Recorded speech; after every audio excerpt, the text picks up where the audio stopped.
세계 합창올림픽에서 2연패를 거두며 세계적으로 인정받은 그룹 하모나이즈가 숨어있는 크리스천 문화를 소개하는 구티비 프로그램 문방구에 출연해 관심을 모읍니다. 국내 최초로 뇌사 장기 기증인 유가족과 도움을 받은 환자의 만남이 이뤄졌습니다. 이날 만남에선 유가족과 이식인 간의 서신 교류를 허용해달라는 호소도 이어졌습니다. 크리스천 청년 작가들의 작품을 만나볼 수 있는 전시회가 마련됐습니다. 안녕하십니까. 구티비 뉴스입니다. 1000만 조회수를 훌쩍 넘긴 유튜브 동영상으로 세계적 스타덤에 오른 합창그룹이 있습니다. 바로 하모나이즈입니다. 하모나이즈는 세계 합창올림픽에서 2연패를 할 정도로 실력을 인정받은 그룹인데요. 방방곡곡의 숨은 크리스천 문화를 소개하는 구티비 프로그램 문방구 공개 녹화에 출연해 멋진 공연을 선보였습니다. 뜨거웠던 촬영 현장에 조유현 기자가 다녀왔습니다.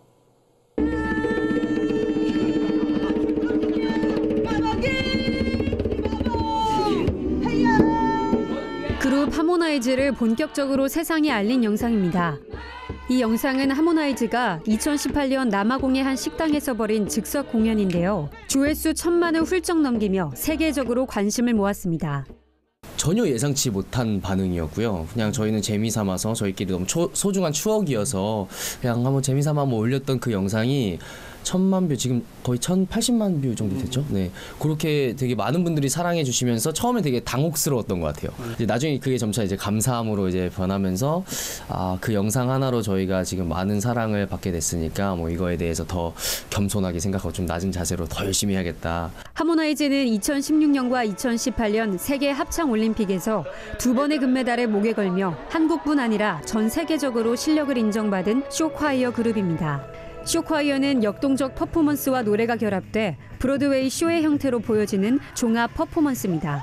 멤버들은 관객들로부터 행복하다라는 인사말을 들을 때 가장 보람을 느낀다고 말합니다. 이제 공연을 끝나고 나서 이제 관객분들이 처음과는 너무 다르게 행복하게 미소 짓고 계시고 또 심지어는 실제로 와가지고 너무 행복했다고 또 감사하다고 그렇게 말씀해 주시는 부분에서 하모나이즈를 멤버인 게 너무 또 자랑스럽다고 생각을 많이 하는 것 같아요. 숨은 크리스천 문화를 소개하는 구티비 제작 프로그램 문방구 공개 녹화에 출연한 하모나이즈는 붉은 노을과 유레이즈미업 등을 노래하며 역동적 무대를 선보여 뜨거운 박수를 이끌어냈습니다. 이뿐 아니라 공연 중 있었던 웃지 못할 에피소드 등을 솔직하게 풀어내 보는 재미를 더했습니다. 많은 크리스찬들을 만나서 교회 공동체 안에서 또 영향을 미치기도 하지만 조금 더 넓은 세상 가운데로 나아가서 넌 크리스천인 우리 관객분들, 대중분들하고도 정말 하나님 주시는 따뜻한 메시지들. 이날 진행된 공개 녹화는 2월 15일 오후 5시 30분에 방송을 통해 공개됩니다. 구티비 뉴스 조유현입니다. 국내에선 처음으로 뇌사 장기 기증인 유가족과 이식인의 만남이 성사됐습니다. 우리나라에선 기증인 유가족과 장기를 이식받은 환자의 만남을 법적으로 허용하지 않는 만큼 이례적인 일이었는데요. 이번 만남은 장기 기증이 미국에서 이뤄졌기 때문에 가능했습니다. 고 김유나 양은 4년 전 미국 유학 중 교통사고를 당해 뇌사 상태에 빠졌고 27명에게 새 삶을 선물하고 세상을 떠났습니다.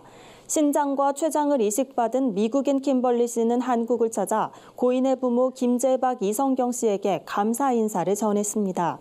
김벌리 씨는 유나는 제게 새로운 인생을 선물해준 영웅이라며 고귀한 결정을 내려준 가족들께 감사드리며 그 사랑을 잊지 않겠다고 말했습니다. 고 김유나 양의 부모는 딸의 생명을 이어받은 이식인들이 건강하게 살고 있다는 소식이 큰 위안이 됐다고 전했습니다. 유가족들은 이날 국내에서도 장기 기증 유가족과 이식인 간의 서신 교류를 허용해달라고 호소했습니다. 이들은 기증인 유가족과의 교류는 이식인에게 더 건강히 살아갈 수 있는 동기부여가 된다며 교류 허용을 촉구했습니다.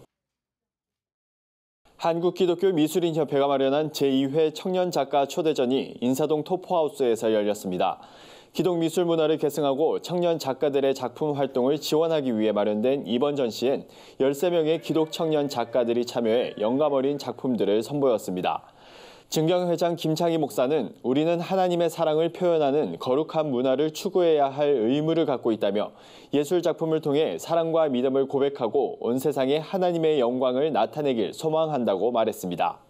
전시에 참여한 박혜성 작가는 그림 안에 수많은 말씀들이 숨어 있다며 영감의 원천이 말씀과 주님이라고 간증했습니다. 세상 속 크리스천들의 다양한 이야기를 만나보는 시간입니다. 오늘은 어떤 소식들이 있는지 김민주 기자가 전해드립니다. 세상 속 크리스천들의 이야기를 만나보는 네포난의 교회입니다. 첫 번째 소식입니다. 우리들 교회 취약부와 극단 대장부가 우리들 교회 판교채플에서 눈과 귀로 즐기는 큐지컬 갈매를 선보였습니다. 큐지컬은 성경 말씀 묵상을 가리키는 큐티와 뮤지컬을 합성한 단어인데요. 성경 속 인물과 사건을 구속사적 관점에서 현 시대를 살아가는 우리의 이야기로 재해석했습니다. 이번에 선보인 갈멜은 열왕기상 18장 21절 너희가 어느 때까지 둘 사이에서 머뭇머뭇하려느냐란 말씀을 주제로 했는데요. 행복과 거룩함 사이에서 갈등하는 왕 아합, 행복을 위해서라면 어떤 일도 주저하지 않는 이세벨, 그리고 그들에게 담대하게 말씀을 선포하는 선지자 엘리야의 이야기를 담았습니다. 공연 후엔 취약부 친구들의 간증 시간도 마련돼 현장에 은혜가 더욱 넘쳤다고 합니다. 자녀와 함께 큐지컬을 관람한 한 성도는 공연을 보고 어린이와 부모가 한 말씀으로 이야기를 나눌 수 있어 유익한 시간이었다고 소감을 전했습니다. 다음 소식입니다. 반기독교 가치에 대항하며 진리의 복음을 전하는 청년 조직 연세복음주의 연대가 기독교와 성윤리 세미나를 열었습니다. 동성애 제3의 성 등이 논란이 되고 있는 가운데 성윤리에 대해 그리스도인이 가져야 할 시각과 기준을 제시하기 위해서인데요. 의학과 법학 분야 전문가들과 30여 명의 학생들은 세미나에서 말씀에 입각한 성윤리에 대해 논했습니다. 특히 갑론을박이 이어지고 있는 동성애 관련 차별금지법 제정이 개인과 사회에 어떤 일을 초래할지 해외 실제 사례를 가지고 살펴보기도 했습니다. 크레도 남윤자 대표는 동성애 합법화는 종교의 자유 침해를 넘어 하나님의 말씀과 창조 가치의 정면으로 충돌하는 것이라며 차별금지법 제정을 우려했습니다. 전윤성 변호사는 동성애자로서 받는 차별이 있다면 현행법으로도 충분히 고소할 수 있다며 그럼에도 차별금지법을 제정하려는 이유는 동성 간 결혼을 합법화하고 성전환 수술을 하지 않고도 성별을 바꾸기 위해서라고 설명했습니다. 한편 연세복음주의연대는 말씀 중심의 올바른 가치관으로 청년 세대를 깨우고자 앞으로도 관련 세미나를 이어갈 계획입니다. 마지막 소식입니다. 누적 관객 15만을 달성한 히즈쇼의 기독교 가정 뮤지컬이 시즌2 드리모 아크의 비밀로 새롭게 돌아왔습니다. 이번 시즌2 공연에서는 7가지 열쇠 중 많은 열쇠를 얻어 서로 선장이 되고자 하는 아이들의 이야기와 침몰 위기에 빠진 드림호의 이야기를 그렸습니다.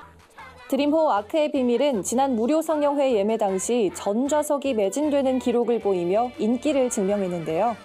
다음 공연은 어린이 복음 선교를 위한 후원을 목적으로 오는 2월 18일부터 22일까지 일산 한소망교회에서 열릴 예정입니다. 히즈쇼는 한 명이라도 더 많은 아이들에게 복음이 전해져야 한다는 생각으로 두 번째 뮤지컬을 제작했다며 문화라는 매력적인 옷을 입은 복음이 어린이와 가족들의 마음속 깊이 찾아가는 공연이 될 것이라고 밝혔습니다. 네포난의 교회는 시청자 여러분의 참여를 기다립니다. 소소한 소식도 좋습니다. 네폰으로 찍은 우리 교회 소식을 전화나 이메일로 제보해 주시기 바랍니다. 구티비 뉴스 김민주입니다. 오늘의 사회 이슈를 진은희 기자가 종합해드립니다. 오늘의 이슈 포커스입니다. 정부가 구상 중인 대북 개별 관광이 미국의 세컨더리 보이콧 대상에 해당되지 않는다고 밝혔습니다. 이에 북측과 협의를 통한 적극적인 추진을 진행할 것이라고 덧붙였습니다.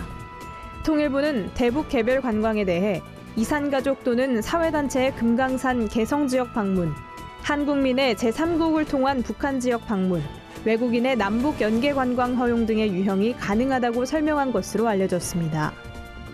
세계 최대 청원 사이트 change.org에서 2020년 일본 도쿄 올림픽 우길기 응원 반대를 하는 청원 참여자가 4개월 만에 5만 명을 넘어섰습니다.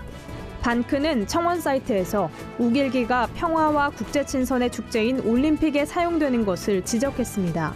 그러면서 일본 정부가 도쿄올림픽을 정치적 선전도구로 이용하려는 어떠한 행위도 용납하지 말아야 한다고 강조했습니다. 한편 반크는 독도나 위안부 문제 등을 전 세계 네티즌에게 한국을 바르게 알리는 디지털 외교 활동을 이어오고 있는 민간단체입니다. 일본 정부가 도쿄에 새롭게 만든 영토주권 전시관이 21일 오전 10시부터 정식으로 운영에 들어갔습니다. 하지만 이 전시관에는 일본이 한국의 독도를 본인들의 땅이라고 강변하고 있는 설명들이 나와 있어 우려되고 있는 상황입니다. 이에 대해 역사 왜곡 문제 등을 바로잡기 위해 힘쓰고 있는 동북아 역사재단은 도쿄에 정식 개관한 영토주권 전시관을 폐관해야 한다고 촉구했습니다. 재단은 일본 정부의 잘못된 역사의식과 둔감한 인권의식에 깊은 우려를 표한 것으로 알려졌습니다. 올해 설 연휴 고속도로 귀성길은 설 전날인 24일 오전, 귀경길은 설날인 25일 오후에 가장 혼잡할 것으로 예상된다고 국토교통부가 밝혔습니다. 특히 이번 설은 연휴 기간이 짧아 귀경보다는 귀성 시간이 더 많이 걸릴 전망입니다. 하루 평균 예상 이동 인원은 작년보다 5.3% 증가한 656만 명으로 평상시 하루 기준 326만 명보다 2배 이상 많은 규모입니다. 한편 이번 설에도 24일에서 26일까지 모든 차량을 대상으로 고속도로 통행료가 면제됩니다. 구티비 뉴스 진은입니다. 글로벌 선교 방송단과 함께하는 교계 소식을 윤인경 기자가 전해드립니다. 트럼프 미국 대통령이 공립학교 내 기도와 예배의 자유를 보장할 것을 약속하는 지침을 발표한 것에 대해 한국교회연합이 환영의 뜻을 밝혔습니다. 한 교회는 성명을 내고 국가가 설립한 공립학교라면 특정 종교를 강요하거나 권장하는 것이 문제가 될 수 있지만 기독교 설립 이념과 정신에 따라 설립된 미션스쿨은 별개라며 미션스쿨에서조차 자유로운 종교활동이 억압받고 있는 현실을 개탄하며 관계당국의 시정을 촉구한다고 주장했습니다. 전 세계적으로 기독교인들에 대한 박해가 증가한 것으로 나타났습니다. 한국 오픈도어 선교회에 따르면 2019년 한 해 동안 기독교 박해 상위 50개 국가에서 신앙을 이유로 희생된 기독교인은 전년도 2,782명에서 4,136명으로 늘었습니다. 북한은 18년 연속 박해 지수가 가장 높았으며 중국은 전년도 43위에서 27위로 박해 지수가 급격히 증가했습니다. 오픈도어 측은 중국의 종교 사무조례 규칙들은 문화 대혁명 이후 가장 억압적이라며 온라인에서의 종교 표현과 개종에 대한 새로운 규칙들은 특히 청년들에게 더욱 집중될 것으로 보인다고 우려했습니다. 동성애 동성혼 반대 국민연합 등 8개 단체가 국방부 앞에서 트랜스젠더 부사관에 대한 전역 조치 의결을 촉구하는 기자회견을 21일 열었습니다. 이들 단체는 성전환 수술로 군병원에서 심신장애 3급 판정을 받은 해당 부사관의 일탈 행위를 용인해선 안 된다며 대한민국 군대의 군기를 엄정히 유지하기 위해선 육군 전역심사위원회가 즉각 전역 조치 의결을 해야 한다고 주장했습니다. CCM 워십 분야에서 큰 인기를 끈 위러브가 국내 워십팀으로선 최초로 서울 잠실학생체육관에서 공연을 펼칩니다. 이번 공연은 6시간 동안 다양한 강연과 예배가 어우러진 컨퍼런스와 워십으로 진행될 예정입니다. 피에스타를 주관하는 수상한 거리 백종범 목사는 세상 곳곳에 흩어진 크리스천들이 한자리에 모여 감격의 예배를 드리는 자리가 될 것이라고 밝혔습니다. 구티비 뉴스 윤인경입니다. 이상으로 뉴스를 마칩니다. 구티비 뉴스는 인터넷 신문 데일리 굿뉴스를 통해서도 보실 수 있습니다. 오늘도 함께해 주신 여러분 고맙습니다.